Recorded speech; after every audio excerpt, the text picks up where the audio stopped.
Hi, my name is Vanessa Jackson. I'm the clinical director at Adjuvant Behavioral Health. And the idea for this recording was just sort of walk you through what is my process for SI protocol and reporting. We always get these questions, especially the very first time you're dealing with this. This is not a process I have personally become super comfortable with because I don't do it with every patient. It's the processes I do with every patient that I'm really comfortable with. This one comes and goes depending on the need of the patient, and I don't always I kind of have to work through it every time. And so I want you to understand that it's okay if every time you're doing it that you're like, why is this getting easier? Well, that's normal. As long as you're following the processes and you're completing the steps, it's okay. Anytime you don't do something frequently, it's going to feel a little bit off. And so I just wanted you to feel comfortable and understand that that's normal. So I wanted to walk you through what is my process. Let's say I have a patient coming in. Let's say I'm going to see him today at it's almost 2. So let's say 4 o'clock this afternoon.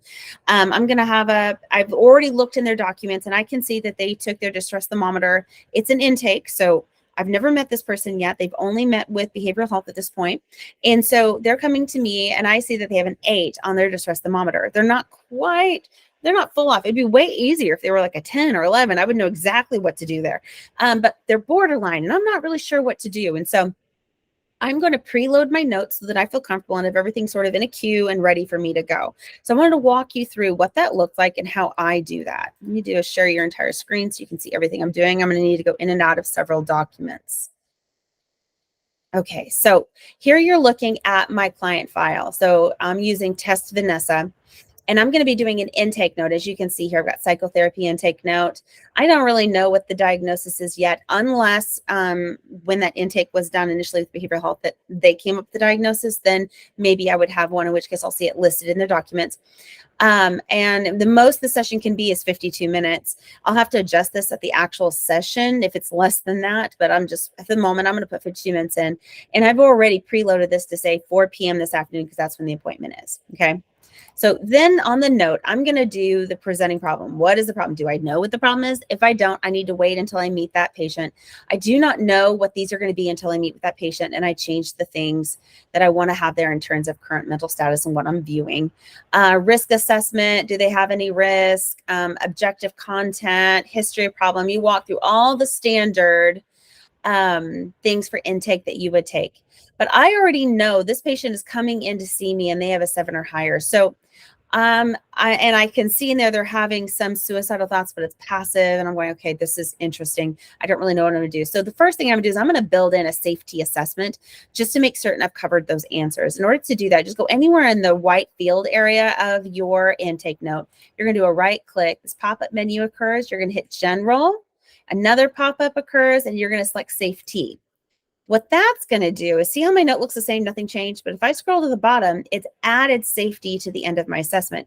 And so now I can do these extra questions and it helps me understand how high level is this. And it kind of, crosses my T's, dots my I's for me and helps me walk through the different things. Okay. So I've not done this yet. I'm just preparing for my patient. It's on there. I'm good to go. I've gone through my documents notes. I know kind of what's already in their history. I've transferred over what didn't automatically transfer, whatever I need. If there's anything that I'm like, I want to make certain I ask about certain things, I may even go in and put in a specific question that I want to make certain I ask that patient. And then I just go over the top of my question with whatever answer they give me. And it just helps me kind of keep myself straight, right? So I'm going to hit save and it's going to pop it into my notes here. Now, the other thing you're going to do is a safety plan in the event that they are having some suicidal ideation.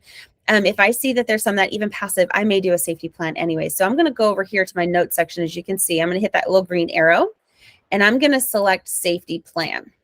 Okay. I know it's going to be today at 4 o'clock, so I'll change the time. Oh, I'm going to AM. Let me go the other direction. Okay, 4 p.m. Done. I don't really need a time. The diagnosis automatically, and this is going to be the first thing you're going to do is current coping skills. What do they already have under their belt? Remember, my sample patient is someone I've never seen before. They're coming in for their intake. So I'm going to, what kind of coping skills do you already have that we can utilize when you recognize that you're not feeling your best? So then you're going to say, and who are your safety people? Let's get some names. Let's put a phone number in. What are the different triggers that cause these things? And you sort of talk through a plan of what to do if this happens again. Okay. So I'm going to save that. So now it's preloaded in here, correct? So during the session, let's say I meet with them. I've gone through my intake. We've created a safety plan. And I don't necessarily need to do the safety plan if they're not suicidal, so keep that in mind. One of the things to note, let's say you load this in there because you're like, I want to make certain I have it ready and I don't want it gone. If the session's going on and you're like, oh, I never ended up needing it, you can just go up here and hit delete and just remove the safety plan. Now it's no longer in the notes, as you can see here. The only thing here now is that intake note, right? Okay, so the next thing you're going to want to do, and I have a list here. So we've done the safety assessment. We've done the safety plan. I'm now going to do the ABH IOP internal referral decision tree. It's a mouthful of a name. So I'm now going to open this up. And this is going to walk me through essentially the script for how to make a referral for IOP. And when I'm meeting with my patient, I'll pull this up, or I'll go through and I'll copy the parts I know for a fact I want to be able to say, and I'll create myself like a cheat sheet. Okay, so I've got here this IOP. What is IOP and how do we describe it to them? Did the client have a score of 7 or higher? Yes. Has the client been in outpatient services for at least 6 months with no significant marked improvement? Well, no, because they're brand new coming to me. Has your client had a 7 score or higher on the NCC distress thermometer for more than 2 consecutive sessions? No, it's the very first session. So technically, they don't qualify. However, as I stated before, they seem kind of borderline. So I'm like, I don't know. Let me keep reading. Let's see what it says. So I'm going to scroll down. Is your client uncooperative or uncompliant? Well, no, I don't know that. I've not met with them yet. No clue, right? IOP may not meet the minimum requirements for IOP. Absolutely, they may not. I don't know yet. Does the client treatment history or lack of treatment goal progress, or your clinical expertise suggest that outpatient therapy is ineffective and continuing this level of care will not provide symptoms relief and or significant change? So in my case, I'm going to say, you know what, maybe. I've not met with this client yet. I'm going to have to really think about this as I'm going through it. So this is one of those sentences I would probably copy and paste, and I would just need to review it at some point during my session. If the answer is yes, then proceed on the yes side. If the answer is no, proceed on the no side, and you don't need to make a recommendation. If your client diagnosed one of the following with at least moderate symptoms, and so all of them are listed essentially: bipolar, major depressive disorder, anxiety, chronic OCD, PTSD, disruptive mood, ODD, borderline, any version of that. And so if they've got those symptoms and it's escalated, okay, continue. Yes, an internal referral is required. If you're seeing all of these in there, yes, it is required. It is not required if the answer is no. But you need to go back to this question, your clinical expertise.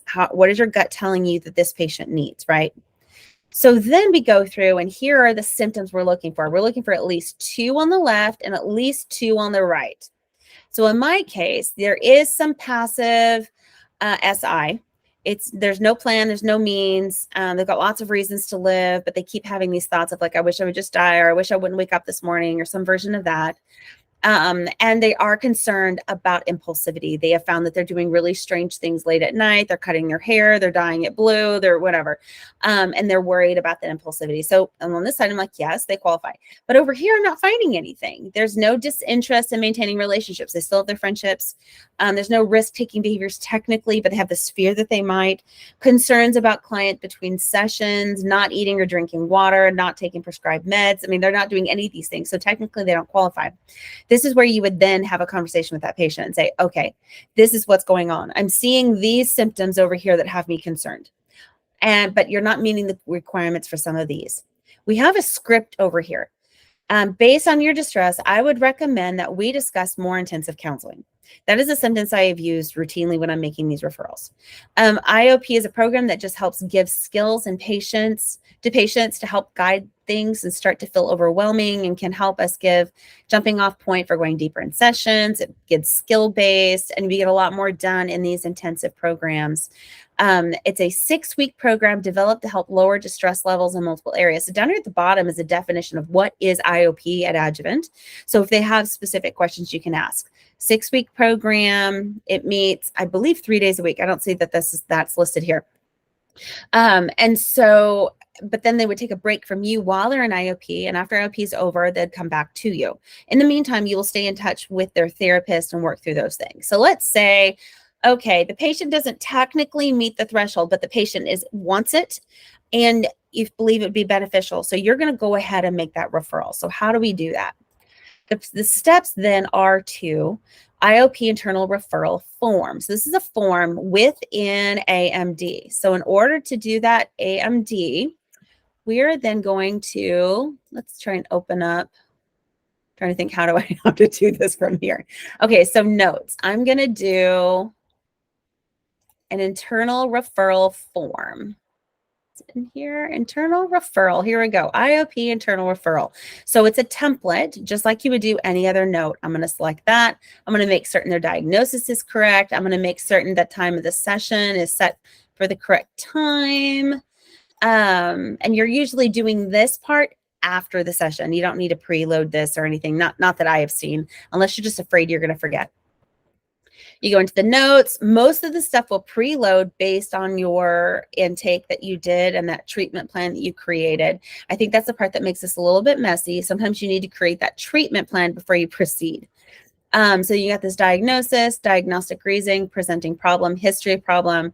Most of this preloads from the notes that you took. Who are the previous people that they met with. This is going to be something that you can get directly from their form if it doesn't autofill. Patient confirms.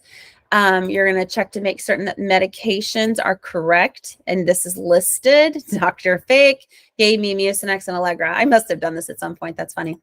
Any history, physical health histories, or anything there that fills in, doesn't fill in.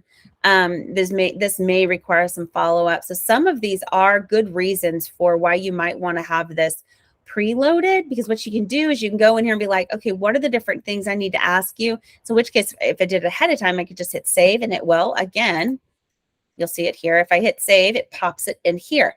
So I'm already starting this process, and I can always, again, delete that form when I'm done.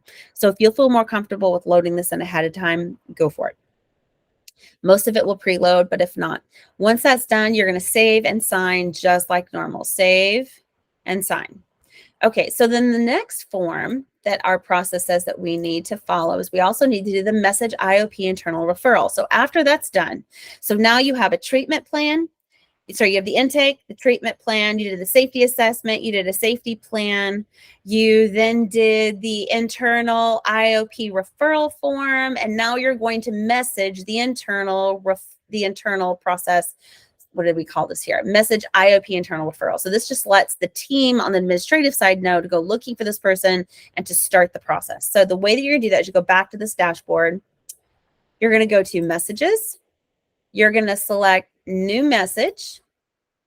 And on here, you're going to go down here and you're going to select, let me think, IOP internal referral. And it pops them in over here. Do you see that?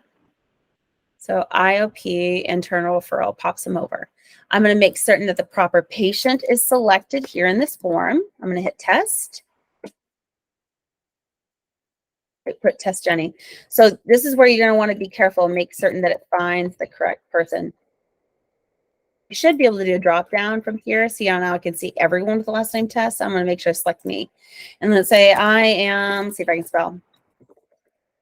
Making a referral, please reach out to this patient, blah, blah, blah, blah, blah, and then hit send. And that's it. This is essentially what's covered, what's ready. And what I love about preloading those notes, like I showed you here, is I have them already saved and ready for me to do, and I can always delete them if I don't use them. Let me do a stop share. So at any point you have questions, please reach out to me. Let me know. Send me a text message. Send me a chat. And then I can also share the processes with you. Be sure to check that ABH resource library in the process and procedures folder for SI protocol and reporting.